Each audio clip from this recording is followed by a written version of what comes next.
ان میں بہت کم پرسنٹیج ہے جو مالی طور پر خوشحال ہو پاتی ہے. دینی نقصان عبادت کے حوالے سے، ریاضت کے حوالے سے، اولاد کی مذہبی تعلیم و تربیت کے حوالے سے، فیملی کی اسلامی تربیت اور اسلامی کلچر کے حوالے سے، خود اپنی عبادت اور ریاضت اور مطلب اپنا جو نیکی کا کام ہوتا ہے اس کے حوالے سے تو جو نقصان ہوتا ہے وہ تو ایک ٹاپک الگ ہے، وہ تو ناقابل تلافی نقصانات ہوتے ہیں. اس سے اللہ بچائے وہی بچ سکتا ہے. تو یہ جو نقصانات ہیں اپنی جگہ، لیکن معاشی طور پر مالی طور پر بھی تو خوشحال نہیں ہو پاتا نا، واپس جا نہیں سکتا کیونکہ وہ لاکھوں روپے کا قرضہ لے کر آیا ہے. اور یہ مجھے ابھی یہ لکھا ہوا بتایا، یہ ابھی اسلامی بھائی جو میں دیکھ رہا تھا اتنے غور سے، وہ یہ بتا رہے تھے جب یہ واپس جاتے ہیں اپنے ملک میں تو دوست اور رشتے دار یہ تحائف کا مطالبہ کرتے ہیں، یار ہمارے لیے کیا لایا، ہمارے لیے کیا لایا. ارے آپ کے لیے کیا لائے گا یہ بیچارہ وہاں کی ہے. ارے یہ تو ساؤتھ افریقہ سے آیا. ساؤتھ افریقہ سے آیا کیا؟ ان ملکوں کے اندر کوئی، میں صحیح بتا رہا ہوں، بہت لوگ تکلیف میں. آپ اگر اپنے ملک کے اندر ہیں نا، میں مشورہ دے رہا ہوں مدنی چینل کے ذریعے، جو اس وقت اپنے اپنے ملک میں بیٹھے ہوئے ہیں، اسپیشلی پاکستان میں، انڈیا میں، بنگلہ دیش میں، اس طرح کے ملکوں میں، آپ اپنے ہی ملک کے اندر اپنا ہی کوئی اچھا روزگار کمانے کی کوشش کریں. باہر کی طرف جھانکنے کی کوشش نہ کریں. مشورہ یہ دوں گا، آپ بولو گے جاب نہیں ہے، میں کہتا ہوں کوئی چھوٹا موٹا کاروبار کر کے، چھوٹی موٹی چیز شروع کر کے آپ مطلب کہ شروع کریں. آپ اسٹارٹ لیجئے. آپ پڑے رہیں گے گھر کے اندر، وہ دیر دیر تک صبح کو نکلیں گے اور رات کو گھومتے پھرتے رہیں، کچھ نہیں ہوگا. یہاں آنے کے بعد سب ختم ہو جاتا ہے. نہ رات کو باہر گھومتا ہے، نہ صبح کو دیر تک سو سکتا ہے. اپنے کپڑے خود دھونے ہوتے ہیں، اپنا کام خود کرنا ہوتا ہے، سارے خود ہی کرنا. کوئی کسی کا مطلب وہ نہیں ہوتا. یہ بھی بتا دو کہ ان ملکوں میں جا کر جو لوگ شادیاں کرتے ہیں ان میں ایک تعداد ہوتی ہے کہ جو خود بھی نوکری کر رہے ہوتے ہیں، ان کے بچوں کی امی بھی جاب کر رہی ہوتی ہے. یہ پھر بچے جب بڑے ہوتے ہیں تو وہ بھی جاب کر رہے ہوتے ہیں. یعنی یوں سمجھیے کہ پوری فیملی جب تک نوکری نہیں کرتی، جاب نہیں کرتی، چھوٹا سا گھر چلتا نہیں ہے. کوئی گھر بھی اتنے زیادہ بڑے نہیں ہوتے، چھوٹا سا گھر بھی نہیں چلتا. آپ کو اس وجہ میں عرض کر رہا ہوں، الحمدللہ میں دعوت اسلامی کے ماحول میں رہتے ہوئے اسلامی بھائیوں کے ساتھ فارسٹ، جس میں آپ کوریا دیکھ لیجئے، ہانگ کانگ دیکھ لیجئے، تھائی لینڈ دیکھ لیجئے، یہ اسی طرح کولمبو، ہند، بنگلہ دیش، عرب ممالک کے اندر، افریقی ممالک کے اندر، ایسٹ افریقہ، ساؤتھ افریقہ، اس طرح کے کئی ملکوں میں حاضریاں ہوئی ہیں. UK میں، یورپ میں حاضریاں ہوئی ہیں، اور اجتماع وغیرہ، مدنی مشورے. جو وہاں کی جو معاشی صورتحال ہے نا وہ اچھی نہیں ہے اسلامی بھائیوں کی.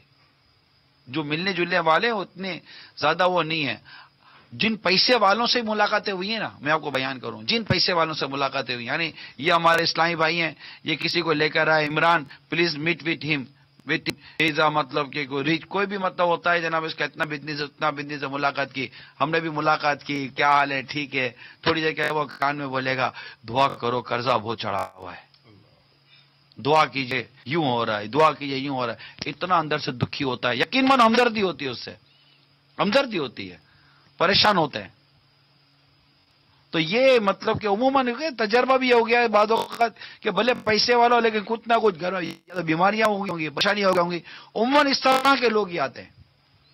تو یہ باہر کا جو ماحول ہے، تو میں نے عرض کر دی کہ دونوں طرف جو کمانے کے لیے نکلے ہیں ان کو بھی چاہیے کہ گھر والوں خیال لیں، اور جو گھر والے ہیں ان کو باہر کمانے کے لیے گئے ہیں ان پر ایسا پریشر نہ ڈالیں کہ ان کی یہاں فیملی بھی ڈسٹرب ہو اور وہ خدا نہ خواستہ حلال کو چھوڑ کر حرام کمانے کی طرف چلے جائیں. They say that the grass is not always green on the other side. And a lot of the people, when they come to these type of countries, they think that they are going to get better than they have in their own countries. And when they come here, they see the grass is not as green. And, you know, it is a reality when we see some people, some Islamic brothers that come from you know, Pakistan or India or Bangladesh. When they work, you know, we think to ourselves that what condition must they be living under there that they are willing to endure such pain and suffering here. And then when you ask them, they were actually living better lives there than they are living here right now. But they don't even have the money to go back home. And you know, it is our experience also that some people even beg for money just to return back home because the experience was so bad in these countries. ہر ملک تقریباً ممالک کا میں نے یہ عرض کی نا،